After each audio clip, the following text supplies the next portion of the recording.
Have you found the rhythm yet? As we come to the end of this fall series, it feels appropriate that we ask, have we found our rhythm? We've covered a lot of important aspects of life in this series. We've been trying to find the rhythm between rest and work, in our public and our private lives, the rhythm between worship and witness, the present and the future, the rhythm between thinking and acting and loving our own and loving others, and the rhythms of our body and soul. And again, we ask, have you found your rhythm yet? I've been asking that myself. For instance, when it comes to work and rest, I've found myself fighting the feeling of being overwhelmed with the many added layers of responsibility in ministry that we're experiencing in this pandemic. Like countless other jobs, all of our responsibilities were full prior to the pandemic, and now they feel even more so. And yet we need to rest and seek Sabbath maybe now more than ever before.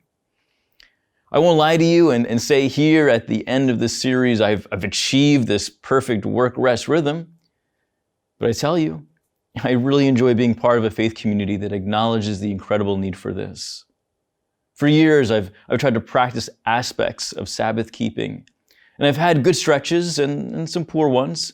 And the truth is, I never quite feel rested enough. And as a pastor and as a fellow worshiper, I want to be a part of a church that doesn't work each other to death and that doesn't guilt each other on Sabbath keeping. And more so, that is preaching on the importance of finding rhythm between work and rest. I need that. I crave that.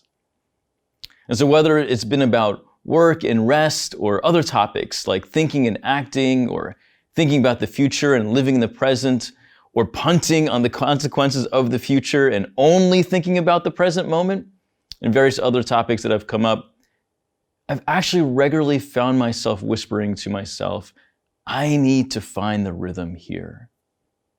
Maybe you've been whispering something similar. Today, as we wrap up this series, we want to acknowledge that there are countless other rhythms that need to be found in life. And so what do we do when we discover that we need to find these new rhythms? Can I share with you one of the rhythms that I'm trying to figure out as we approach the holidays and family gathering season? In fact, it's a rhythm that I've been trying to figure out for quite some time, regardless of the season. And that is that tension when it comes to having important conversations about our world, about our society, about our families, about our beliefs and convictions. Whether they cover politics or culture or current news events, I'm just trying to make sense of it all. Often I find this tension of trying to be nice and also wanting to say things like it is. For instance, I have this group of friends that I hang out with regularly.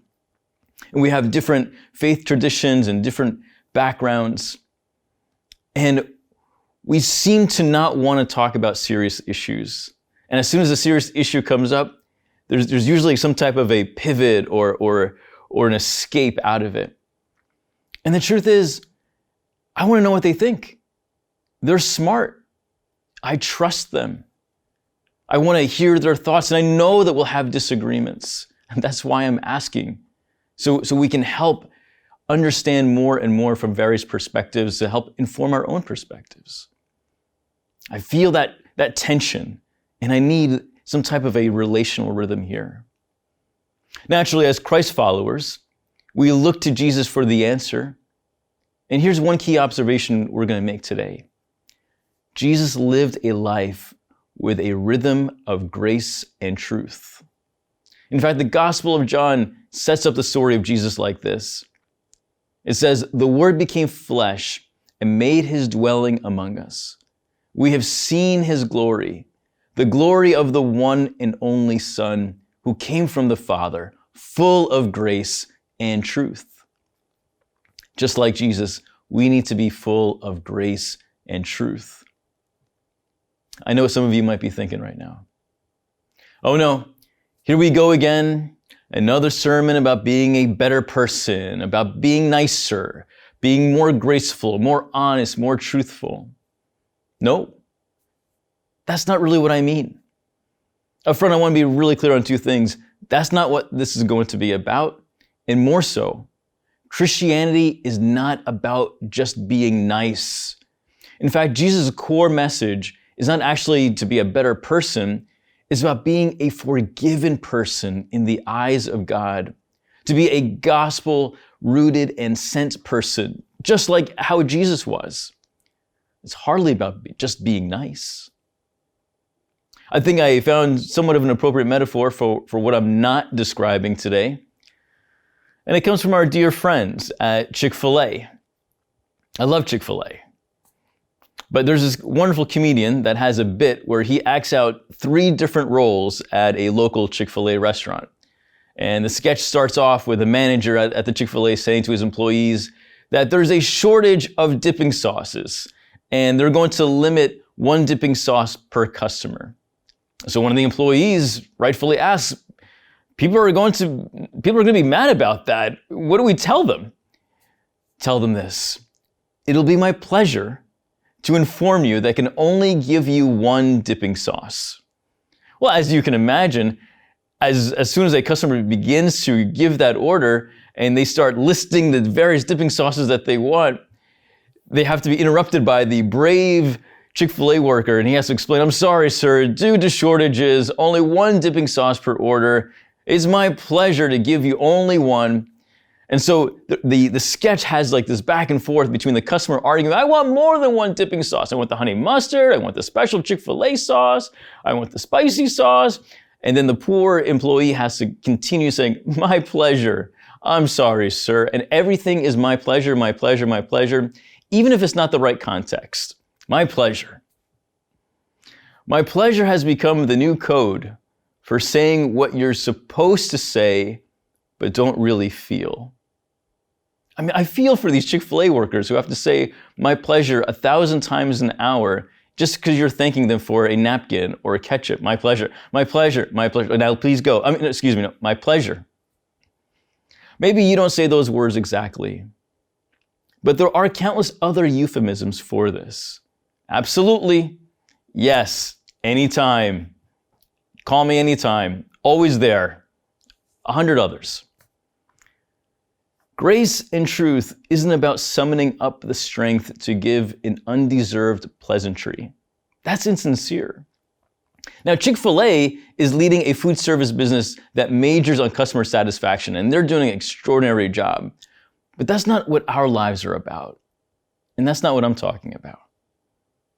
I'm concerned that we've diluted the beauty and the power of grace and just reduced it to just about being nice. And in regards to truth, I wonder if we have undermined its love and virtue and reduced it to just tell it like it is. And sometimes we avoid saying what we really mean altogether just to avoid a conflict. And if we are not careful, these could be either lazy or dangerous reductions of important things. They could be both, they could be worse, but it's not helpful. And so instead, this is what we mean when we talk about grace. Grace is the redemptive work that only God can do. And truth is the message of a kingdom reality, the one that Jesus brings. The gospel writer John gives us this lens to see Jesus in the coming stories of grace and truth. And he unpacks this lens of grace and truth so we can kind of see these things in the stories in the coming chapters of chapter 2 and 3 and so forth. Now, a quick word on the writer John here. John isn't interested in the chronology of Jesus' story. He is more interested in telling you certain features and certain conversations, illustrating signs and specific words and concepts in this story that he's trying to tell. Let me help you further. The other gospel writers, like Matthew, who's a tax collector, he wants to be accurate. Luke, a doctor, his life is about accuracy. It's part of his calling. Mark prides himself on creating an account that was early and accurate. John, the best way to explain John is that John is an artist. When you really start comparing the gospel accounts to each other, and as you try to get a sense on what the other writers are doing, when it comes to John, you say things like, that's really great, but why is it there like that? Well, it's because he's an artist. We all have that one artistic friend, right? Give them space. Let them create. We're going to revisit this again. But similar to how a few weeks ago, Pastor Leah took us on a tour of a day in the life of Jesus from Mark chapter 1, we're going to take a quick tour of a few stories in the coming chapters as we see Jesus living out this life of rhythm, of being full of grace and truth. I'll read you the beginning of John 2, and then we'll unpack it a little bit more. It begins like this. On the third day, a wedding took place at Cana in Galilee, and Jesus' mother was there. And Jesus and his disciples also had been invited to the wedding. When the wine was gone, Jesus' mother said to him, "They have no more wine." "Woman, why do you involve me?" Jesus replied. "My hour has not yet come." His mother said to the servants, "Do whatever he tells you." For some of us, this is a well-known story. And for those of you who may not be as familiar, this is the account of Jesus' first miracle, where he was at a wedding and they ran out of wine, as we just said.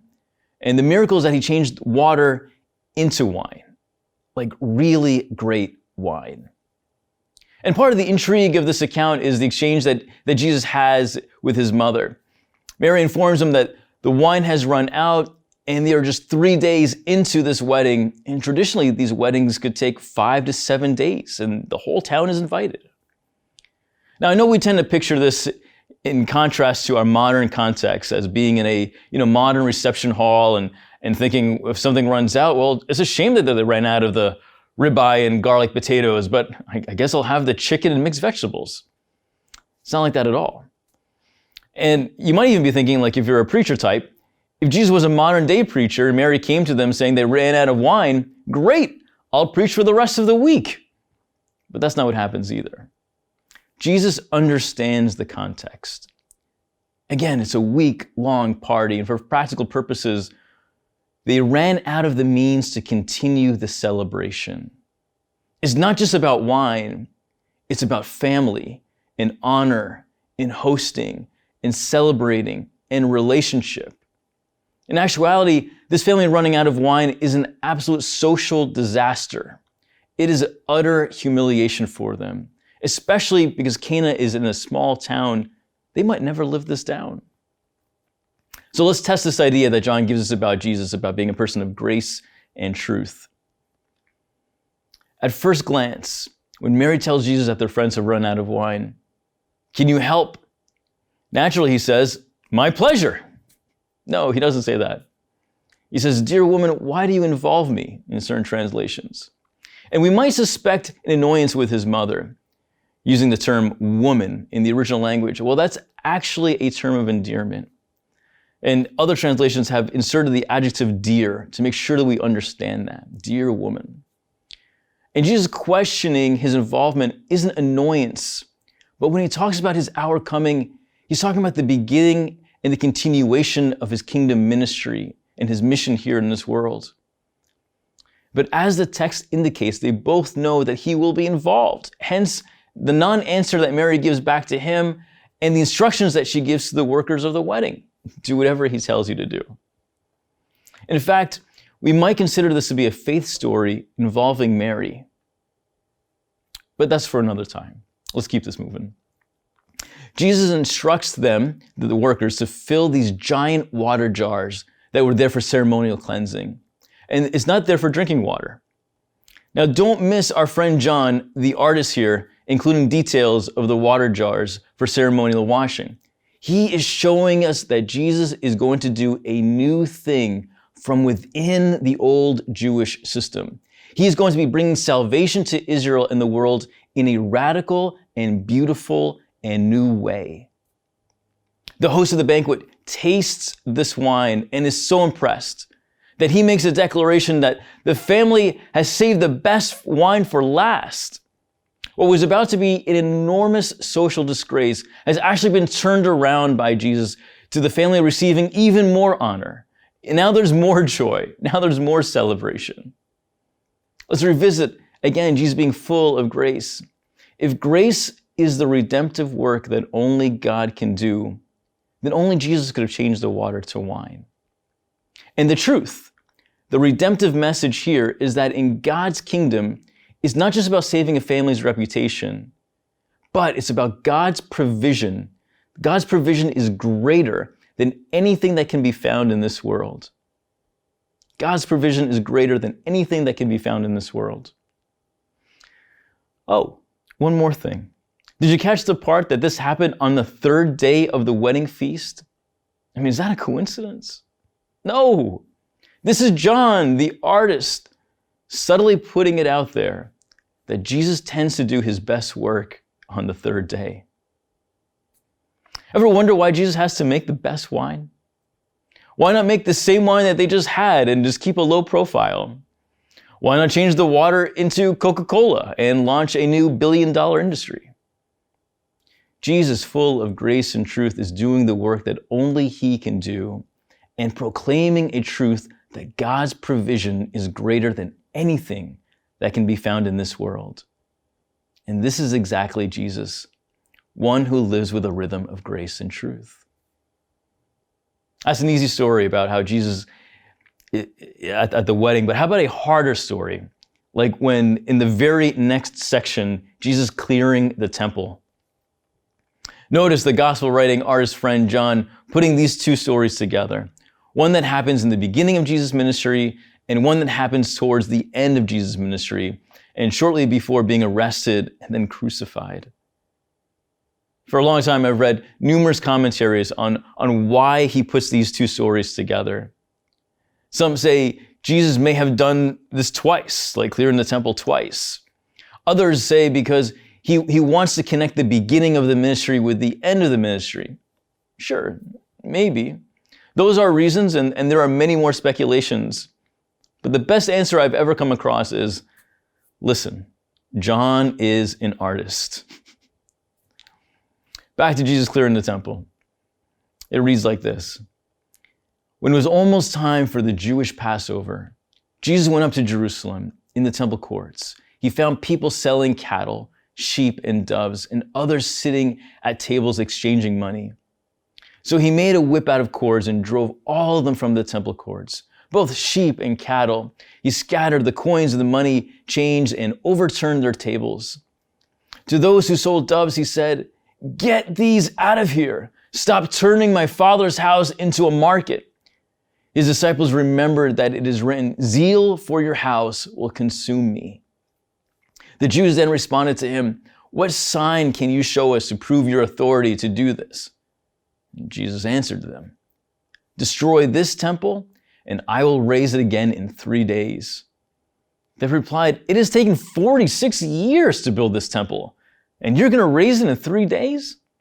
But the temple that he had spoken of was his body. And after he was raised from the dead, his disciples recalled what he had said. And then they believed the scripture and the words that Jesus had spoken. Well, what's happening here? There is injustice and corruption, shady business people ripping off worshipers, and they have turned this whole thing into a business scheme. Now, a few cautions. There are always a small business operation selling animals for sacrifice to workers. This is one Jewish worshiper helping another, and of course, they're providing an animal that needs to be sacrificed, and so they need to be compensated fairly for that work. So paying people fairly for needed work is a good thing. But that's not what's happening here. There was exploitation. There was competition. There was dishonest scales. And this was not about providing help for worshipers, but about making money off of them and profiting unjustly off of the name of God. And the establishment seemed to be in on it. That's why these crooked money changers were permitted to just be there.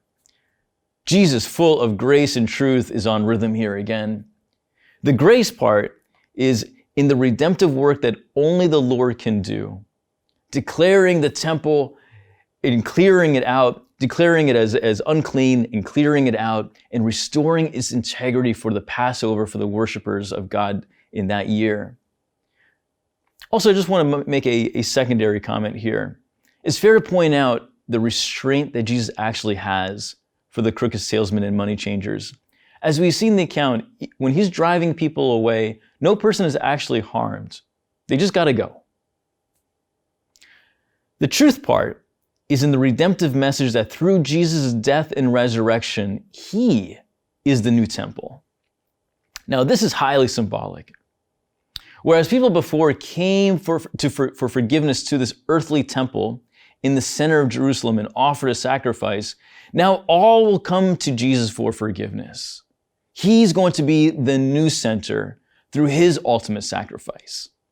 Had Jesus used like the reduced definitions of grace, like being nicer, he would never have accomplished what he did. And had truth just been about saying it how it was, again, he wouldn't have gotten that far. They would have just gotten into more arguments. In fact, had Jesus used the nicest and had just used niceties and said my pleasure to this and to the ways of the misguided religious leaders, he would have avoided the truth, and the crooked money changers would have had their way, and they would have and Jesus probably would have lived a nice long life. They may have even cut him in on some of the action, but Jesus didn't do that. There is Jesus bringing the truth of the kingdom, confronting injustice, restoring the temple for a place of true worship, and setting the stage again for his ultimate sacrifice. Grace isn't just about being nice. It's the work that only the Lord can do. Truth isn't just telling it like it is. Truth is the redemptive message of the kingdom. Which brings us back to us as we live our lives in search of rhythm, in search of beauty, in search of order. We all know that these are indeed extraordinary times that we're living in. Every conversation, every headline and social media update feels like a potential debate that you are about to be drawn into. Words and symbols and moments are interpreted in different ways to different people. Confrontation often awaits us, and division feels imminent. And mutual conclusions, they're so hard to reach. Our options of hiding our pain or smiling through our anger and mumbling in nicety through our frustration gives us no pleasure at all. And shouting your truth like it is versus someone else who's doing the exact same thing hasn't accomplished much for us as well. So either sitting silent or being overly polite feels futile, and screaming out the truths at each other is also just as futile. What do we do? Where do we look? Again, to the example of Jesus, to the one who is full of grace and full of truth. Again, grace being the work that only the Lord can do, and truth being the redemptive message of the kingdom. So where do we need to live out some of these rhythms in our everyday lives? I mentioned back in the introduction that many of us feel this tension of just being nice or saying it like it is when it comes to some serious conversations like political or societal matters or even theological ones. Friends, now more than ever, I believe that it won't be someone's great rhetoric that will win these many ideological battles. We've come to a point where disagreement is no longer an exchange of our incomplete truths, piecing the pieces together in hopes that we find a bigger picture together. Instead, it's often a breaking of fellowship when we have disagreements, and we grieve this. Many of us have lost friends and have injured other relationships over these disagreements. Many of us have been extremely careful, and this has still happened. Relationships have been injured, and you find yourself wondering if things will ever be the same again.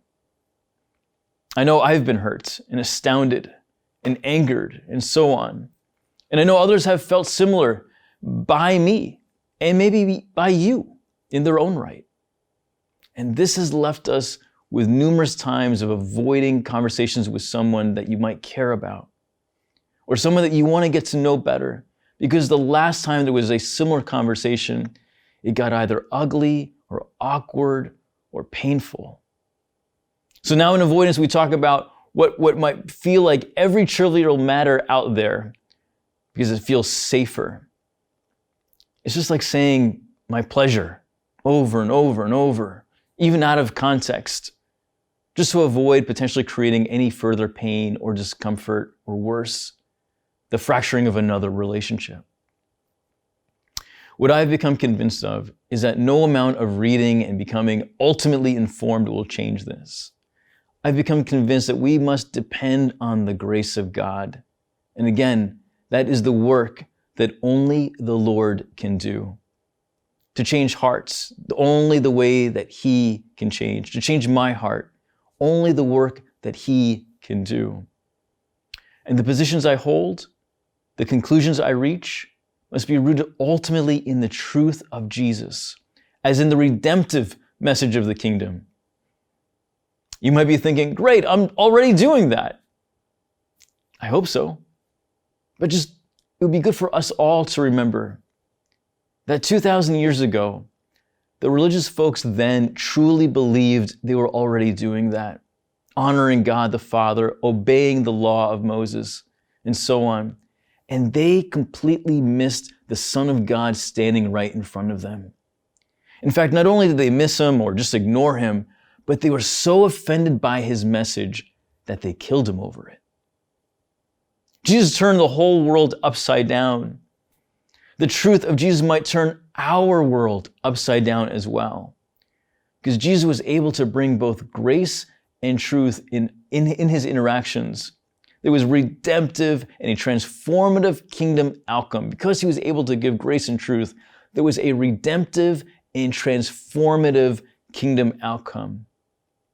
Grace without truth may not call people to something better. And truth without grace doesn't give people the freedom to change and grow. But together in the way of Jesus, they can change our lives and the lives around us. I mentioned earlier that we were approaching that time of year when hopefully we'll be gathering with loved ones again.